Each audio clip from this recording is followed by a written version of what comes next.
আয় তার আব্বু, আয় তার আব্বু। বলো। মন খারাপ কেন? ও বলো না। কই ঠিক আছে। না, আজকে কল রিসিভ করার পরের থেকে দেখতেছি তোমার মন খারাপ। কি হয়েছে? কিছু ভুল করছি? হুম? না,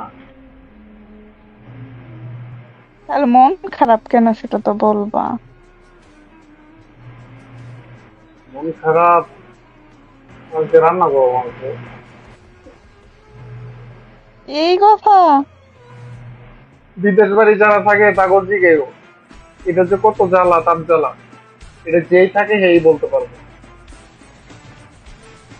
তা খাইতে হইলে রান্না করা লাগবে না? এর লেগে বেশি মন খারাপ থাকে, এমনি তো কোনো সমস্যা নেই। কি রান্না করবো আজকে? আজকে রান্না করুম চিংড়ি মাছ কিনে নিয়ে আসছি, যে বড় বড় চিংড়ি গুলো আছে না, ওইটা ভুনা করুম। হ্যাঁ, আচ্ছা ঠিক আছে, রাত্রে কল দিও। আমি লাইনে থেকে তোমাকে দেখাই দেখাই দিই, তুমি এরকম করে রান্না করো। 저 먼다, umudunda.